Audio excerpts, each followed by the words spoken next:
Basically, last time we discussed the concept that why temperature remains constant during state change. And we also discussed about graphical representation for heating curve, for cooling curve also. And today we have to start with the concept of evaporation and boiling.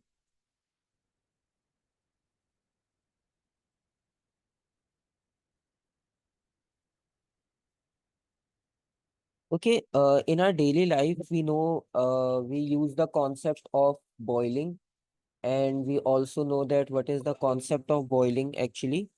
We just supply thermal energy to like water or to any state of matter, and the temperature of that state of matter actually starts to increase. And then after some time, it starts to convert into a different state. For example, if we talk about water, so water starts to convert into gaseous state.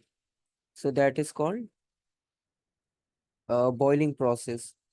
But we have another idea. We have a concept of evaporation also, and we have to compare it with the boiling process. So first of all,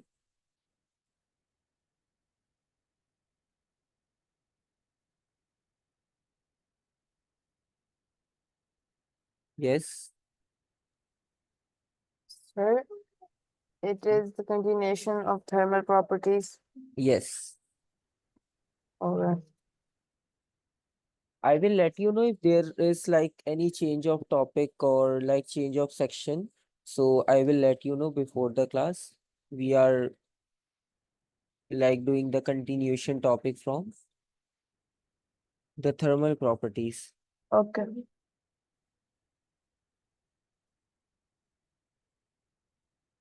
Okay, so first of all, it is important to know about the basic definition of evaporation because we know the boiling process, because in boiling process we provide thermal energy to the water, and water state starts to convert into the gaseous state.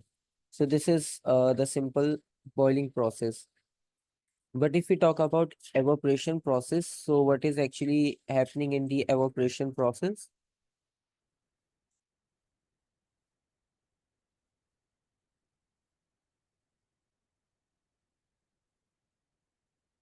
So in evaporation process,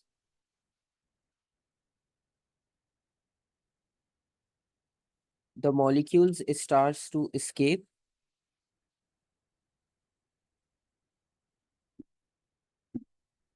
and those molecules starts to escape which are actually more energetic molecules.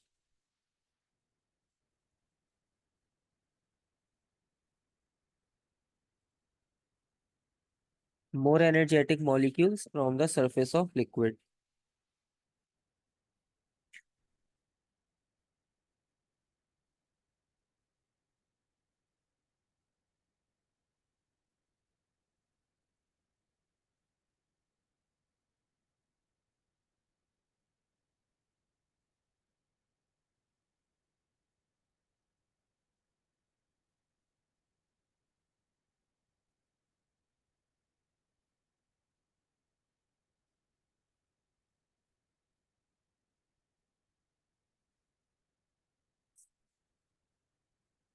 So this is the simple concept of evaporation.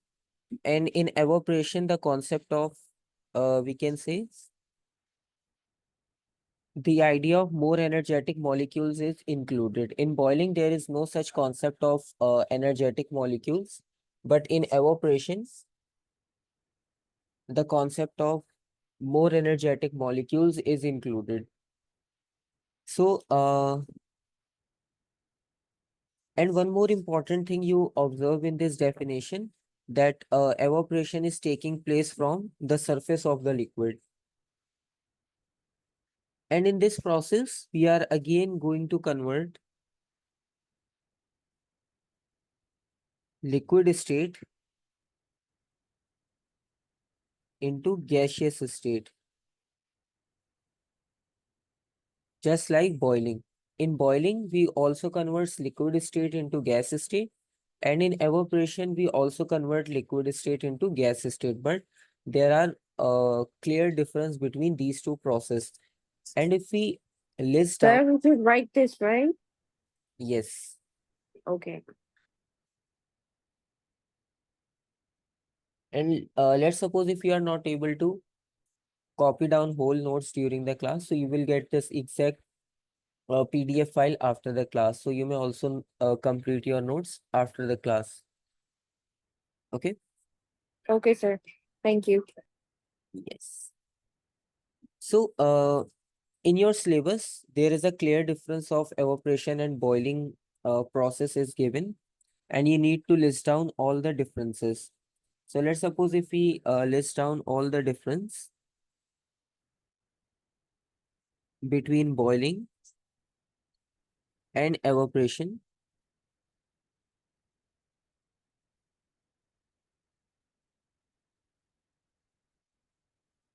So let's suppose if you take a container of water and you place that container of water in a sunny day in sunlight.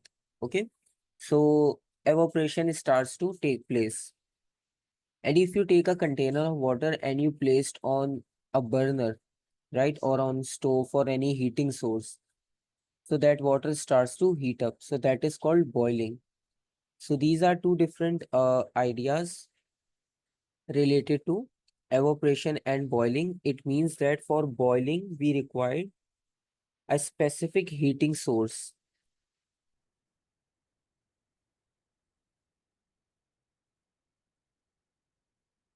So for boiling process, a specific heating source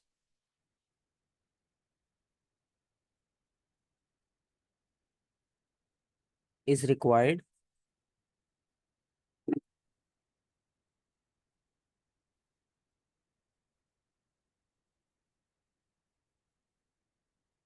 So it is compulsory for boiling that you have some type of heating source like electrical stove or like burner or any type of heating source for boiling process.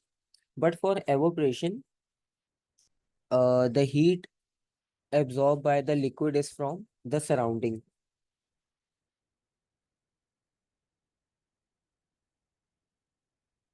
So heat is gained from surrounding.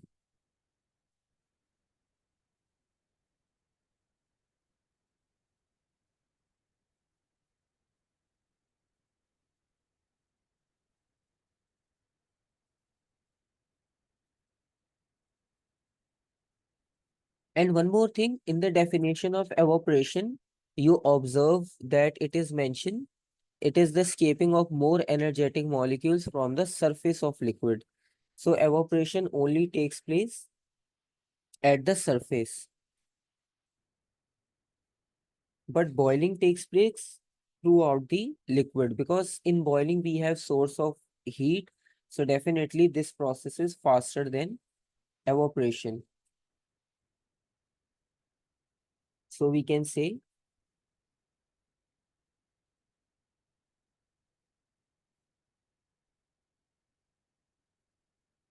boiling takes place throughout the water or throughout the liquid.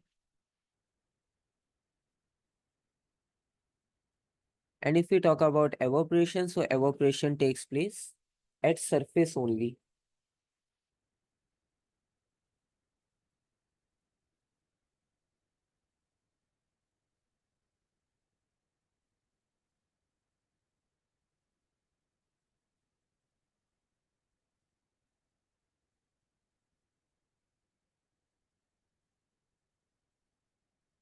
So this is the second difference between evaporation and boiling. Any idea about some other differences between them?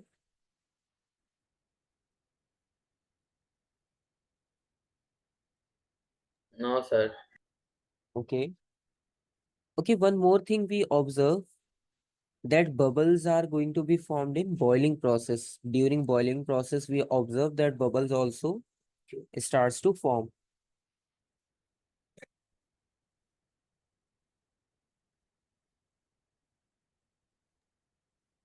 So, sir, in evaporation, there's no bubbles forming? Yes, there is no bubbles in There is only steam in evaporation. yes, Oh, yeah, yeah. Okay. because in evaporation, like if you place any container or like any liquid in your open atmosphere, and let's suppose if temperature of surrounding is very high, if there is no sunlight, if there is no direct thermal energy striking that liquid, but the temperature of surrounding is very high, like 40 degree, 42 degree, so definitely some amount of liquid starts to evaporate from that the surface of liquid. So this process is not very fast as boiling, but still liquid converts into the gaseous state with the help of heat of surrounding.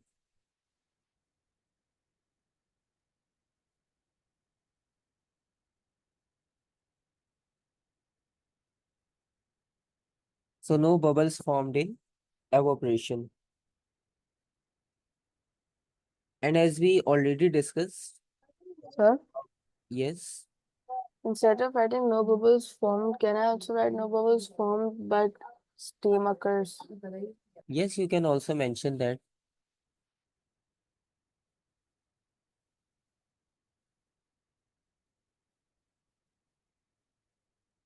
And for boiling process, just like if we talk about water, so there is a fixed boiling point of water that is 100 degrees Celsius. So it means in boiling, for all different types of liquid, there are different fixed boiling points. So we can say this boiling process occurs at fixed temperature.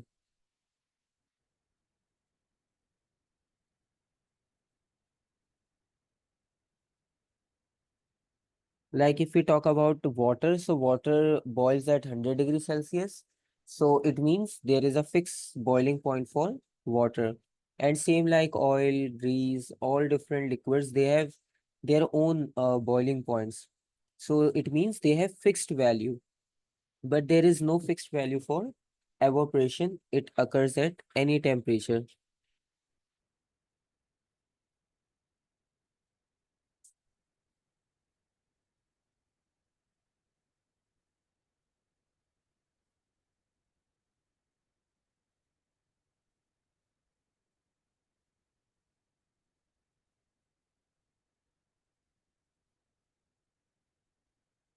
And one more last point that is very simple.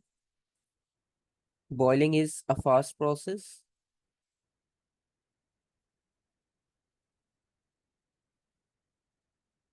because we are providing thermal energy.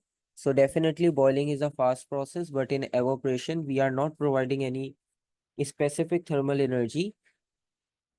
So this is a definitely slow process.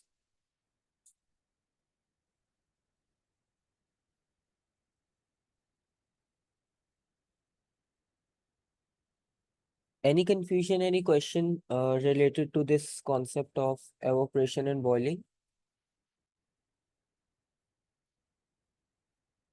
No, No, sir. sir. Okay.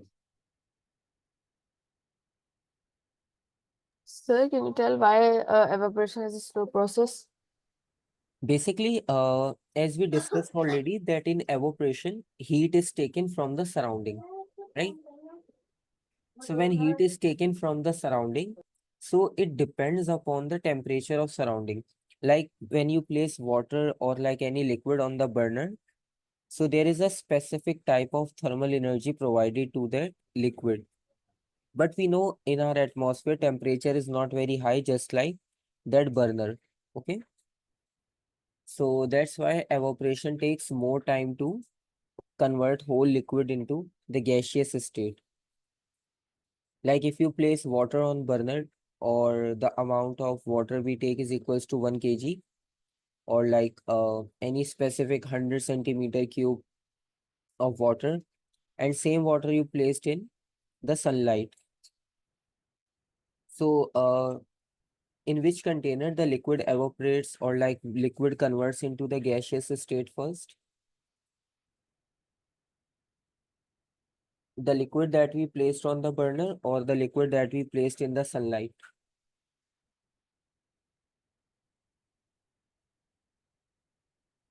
So definitely if you place a liquid in container on a burner, which provides thermal energy, and secondly, if you place the same amount of liquid in the sunlight, so the liquid that we placed on the burner evaporates, sorry, that converts into the gaseous state first, because there is a proper thermal energy source is there, and that is providing thermal energy to that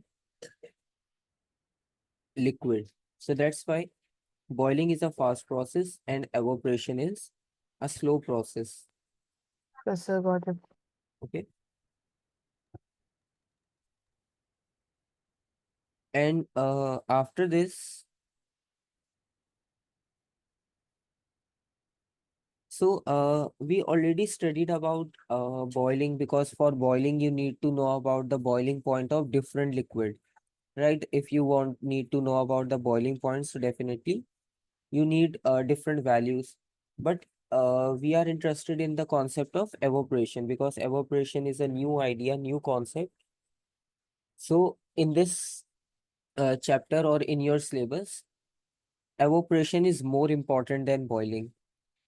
And you also observe, like if we take example of swimming pool, let's suppose if we come out from the swimming pool, so for starting interval of time, you feel that your surrounding is very much cold, right? But after sometimes you feel that it is normal. Okay. So it actually happens when you come out from like from any water or like any liquid surface. Normally in swimming pools it happens.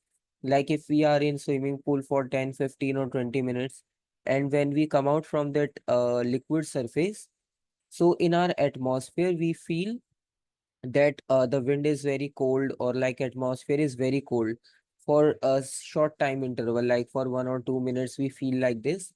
But after 2, 3 minutes, we feel that it is normal. It is not cold. So this happens in our daily life, and this is the concept of cooling process. So basically, it is due to evaporation, because evaporation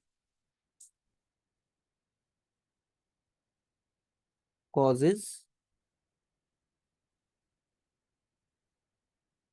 cooling. And how evaporation causes cooling? This is our main question. And if we describe this phenomena, so this phenomena is very simple. Basically, we know that when we come out from a swimming pool, let's suppose, so we know that there are water drops or like water droplets on our body, right? And when we come out from the liquid surface, so now we are in different atmosphere, because previously we are surrounded by water molecules, but now we are surrounded by air molecules. And definitely the temperature of our body is greater, right? Because blood pressure and all natural processes going on in our body, so the temperature of our body is slightly greater. So definitely there is some amount of heat provided to the water droplets on our body. And when water droplets absorb that thermal energy from our body, so it starts to convert into the gaseous state. So it means for the droplets on our body, evaporation takes place with the help of the thermal energy of our body. Yes.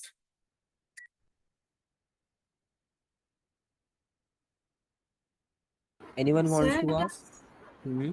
sir, does molecules mean particles? Yes, water particles, water drops on our body, right?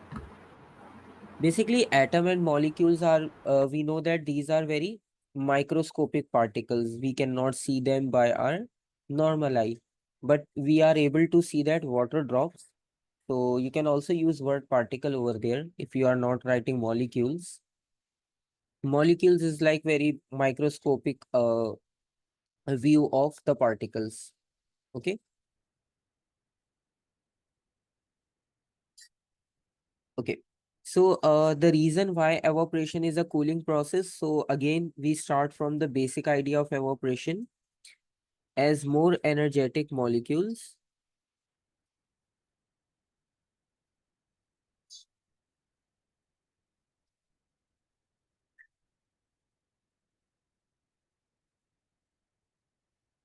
Written as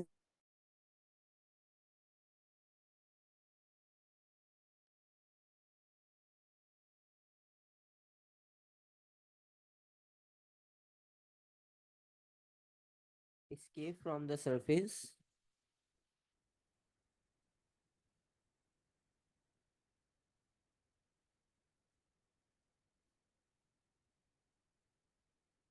in exams sometimes they ask question why evaporation is a cooling process. They also ask question like this.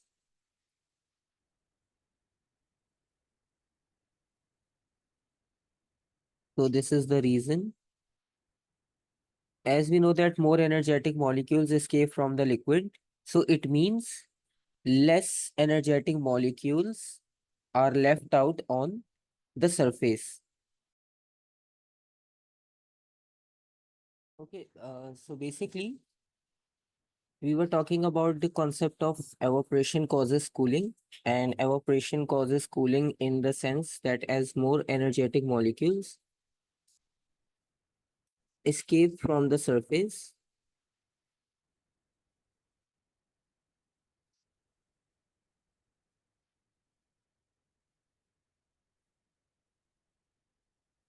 of liquid, so less energetic molecules remains on the surface. Less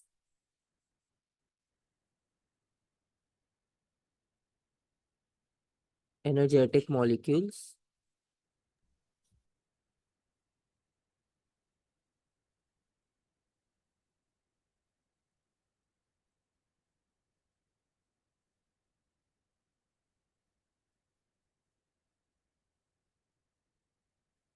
left on the surface.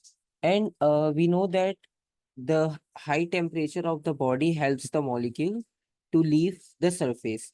And those molecules which actually leaves the surface of our body, so it means that molecules absorbs thermal energy of our body and it starts to evaporate in the atmosphere. So it means they are taking our body away from us into the atmosphere.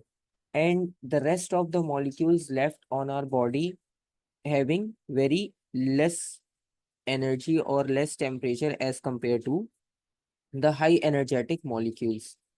And secondly, if we talk about the overall energy, so initially we have high energy in our body because we have high temperature.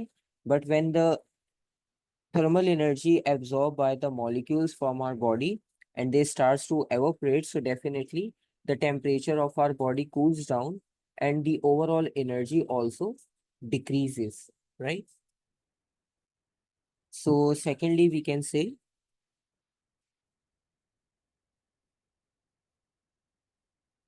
the overall energy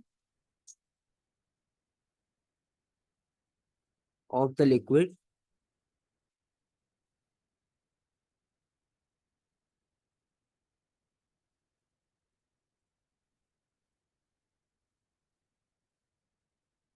decreases because high molecule or high energetic molecules leaves the surface. Now we have less energetic molecules, and when we have less energetic molecules, so definitely their amount of thermal energy or their amount of energy is already very less. So it means this whole process is called cooling process. That's how the molecules absorb thermal energy and they left out into the atmosphere. Only the less energetic molecules having less amount of energy like left on the water surface. So this is the simple idea of cooling process.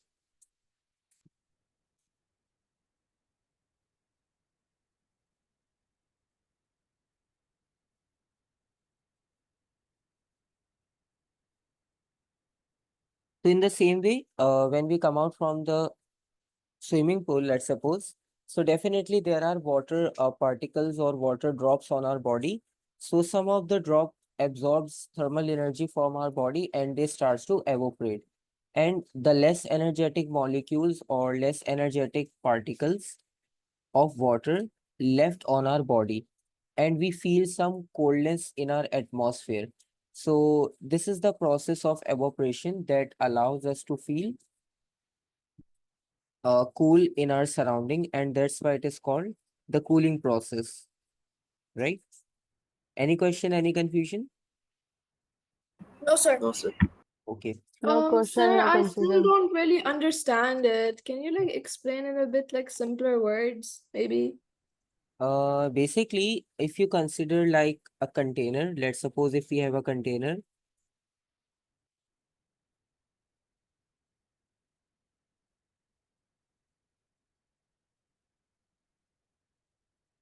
and in this container, we filled some liquid, and let's suppose, just for example,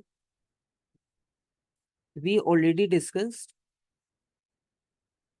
that we actually measure thermal energy in joules, right? In previous starting topic, we discussed that if we want to measure heat, so we have to use the unit of joules. So let's suppose if the thermal energy of this liquid is equals to, or the amount of energy absorbed by this liquid is 100 joules, let's suppose, right? And there are so many particles of liquid or so many molecules of liquids are there in this water or any type of liquid. Now let's suppose uh, it is placed in open atmosphere. There is no heating source, but there is a natural heating source that is coming from the surrounding. We know that in our surrounding we have thermal energy or the inner thermal energy of the other bodies, right? Let's suppose if you are standing beside a car and that car has engine and that engine is still working, so definitely after a few minutes that engine got heat up, so we are getting thermal energy from that engine. So in the same way, there are so many bodies in our atmosphere that provides thermal energy in our surrounding. So, in the same way, this water is getting some thermal energy from the surrounding. So, actually, what happens, uh, you know that if we consider some particles in the water, so some particles are on the top, some particles are in the middle, some particles are at bottom. So, let's suppose if we observe these particles, so we know that the particles on the top, they can easily move away from the liquid surface, right? But the particles at the bottom, they have to cover so many distance as compared to the particles at the top. Because the particles at the bottom have to like make a space for their for themselves, because there are some other particles also. Okay. So that's why it is easy for the particles at the surface or at the top to leave from uh the liquid surface, right? And previously in the starting chapters, we also discussed, like in the starting topics, that when any state of matter, either solid, liquid, or gas, so any of the state of matter gets some amount of energy, right? Just like if we discuss the example of the popcorn, like if we provide thermal energy to the popcorn, so you know what is the initial state of the popcorn and what is the final state of the popcorn after providing thermal energy. So they starts to convert into a proper state of matter and they also starts to pop up. And they starts to pop up because they are gaining thermal energy. And when some particle absorbs thermal energy, so they starts to move more frequently, or they starts to collide more frequently. Right? Any confusion till now? No, sir. Okay. No, sir. In the same way, if we consider only the top particles, right? If we only consider these particles, like this one, this one, this one. So now the total heat absorbed by the liquid is 100 joules, right? And when these particles, which are actually at top, they are gaining some energy from the surrounding, they are getting thermal energy from the surrounding, so they starts to escape from the surface. So when they starts to escape from the liquid surface, now what actually happens? These particles only left out, this one. So these particles are left out at the liquid surface, and definitely the amount of thermal energy also decreases from 100 to any certain value, let's suppose 70 joules, right? So it happens because some particles leaves the water surface or leaves the liquid surface, and initially they are with liquid particles and they have some amount of thermal energy, but they utilize that thermal energy, or they utilize that amount of energy to move into atmosphere. So definitely when they spend their energy to move into atmosphere, so the overall energy of the liquid particles, or the overall energy of that liquid starts to decrease, right? So this is the concept of cooling, because some particles left that liquid surface, and they also consume amount of energy, so the overall energy of that specific liquid starts to decrease, and this causes cooling process, right? Just like if you place a spoon on candle, like if you take, Sir, yes. can you explain again? Your voice was lagging for me. Okay, basically we only discussed that there is a concept of particles in liquid. So if particles on the top of the surface, right? So all the particles are getting thermal energy from the surrounding. But it is easy for the particles on the top of the surface to gain that energy and spend that amount of energy to leave the water surface. So when the top water molecules absorbs that thermal energy from the surrounding, so they utilize that amount of energy to move into the atmosphere. And let's suppose if we draw the final state of this liquid,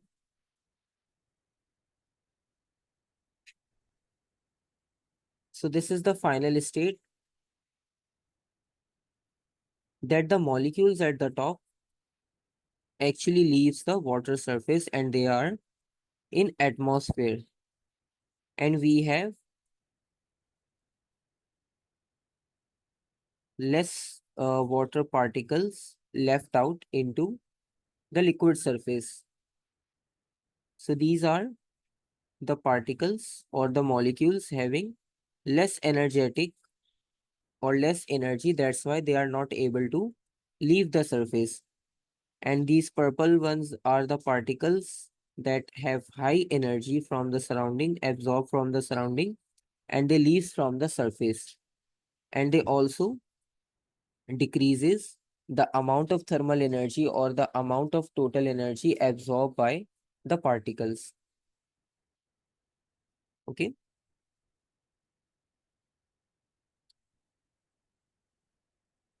So if there are initially 100 particles, so now they have only 80 particles. So definitely the energy of 100 particles is greater than 80. So that's why the amount of energy also decreases for the particles. Okay.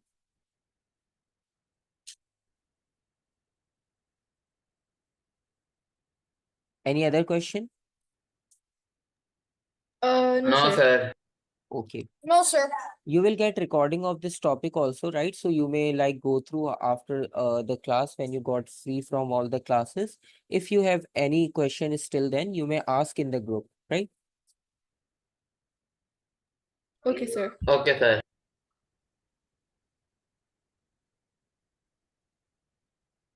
Okay. Now we are actually talking about atmosphere. We are talking about particles. So definitely in our atmosphere, we have different factors also, right? It is not like very simple, just like we write down this process. So this process is not like very straightforward. We know that there are different factors involved in our atmosphere that will change the process or that are able to make some changes in the process, right? So we have to discuss about those factors also. So if we talk about those factors, so the very first factor is temperature, because we are talking about the temperature of surrounding, the thermal energy in the surrounding. So let's suppose if we are living in two different cities, right? And let's suppose the temperature of your city is greater as compared to the city of as compared to the temperature of my city, right?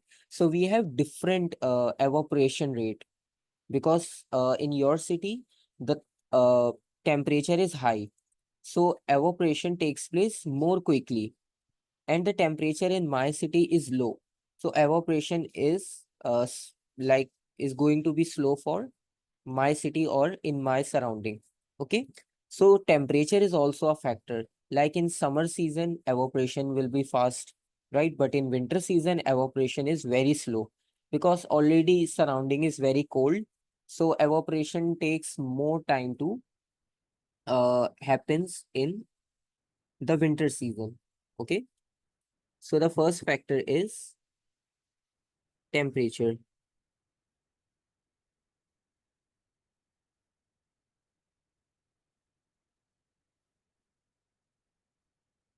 And it also is a very simple factor. Like if you take a bowl of water and you are like sitting in a room, so evaporation will be like very slow in your room.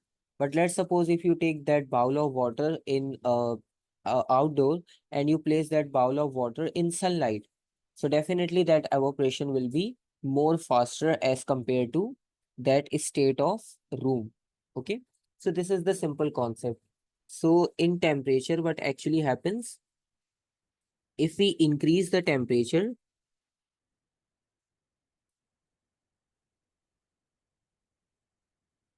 yes.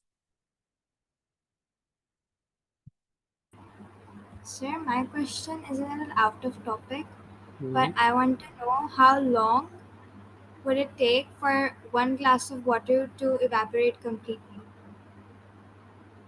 Basically, it depends upon the quantity of liquid, right? It depends upon the temperature of the surrounding, right? So basically, there is no such specific formula in our syllabus right now to find out that time, right? Because there is a topic of latent heat of evaporation that is excluded from our syllabus. So that's why we are not going to talk about these type of quantities, that how much time it will take. Maybe if we are taking only 20 grams of water, so it will evaporate quickly. We just know about it, because this it depends upon your atmosphere temperature, right? Like if your temperature is continuously changing, like initially it is 24, then 26, then 23, then 28, so there is a variable temperature. So at different temperature there's a different rate of evaporation. So that's why like we are not able to give exact time that how long it will take to evaporate a specific amount of liquid. Okay, Okay, thank you, sir. so that's why we are not having any specific formula for this, and also we are not going to calculate any type of time or any type of quantity related to evaporation, right?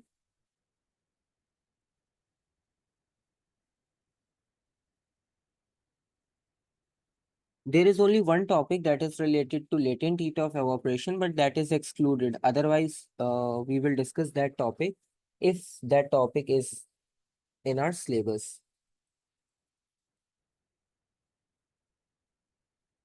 So increasing the temperature increases the rate of evaporation. Rate means that evaporation will be more faster.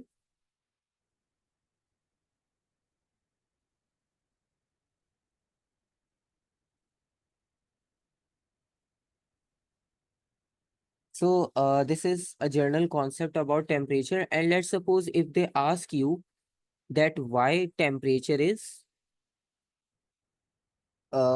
increase in temperature increases the rate of evaporation, because in exam questions they ask like how temperature increases the rate of evaporation, explain in terms of molecules, right? So most of the time they used to ask question in terms of molecules, right? So there is simple explanation. We can say at high temperature,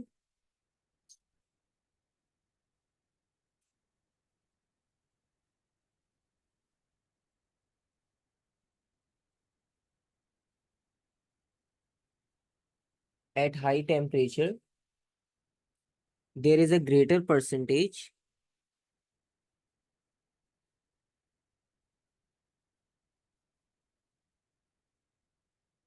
there is a greater percentage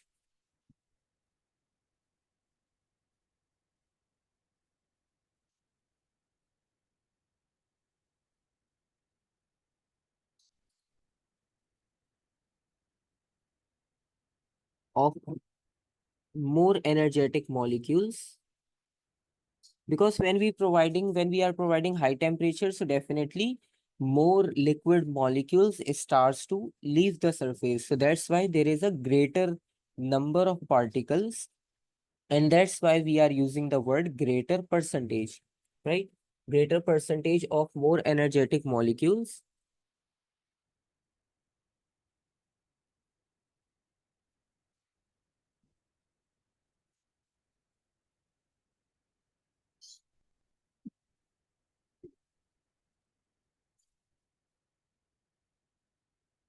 So definitely more liquid is able to evaporate.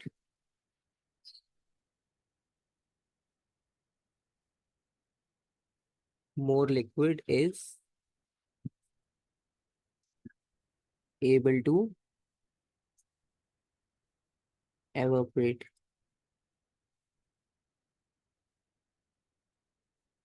So this is the reason in the terms of particles. And there are some other factors also, like there are factors related to pressure, surface area, right?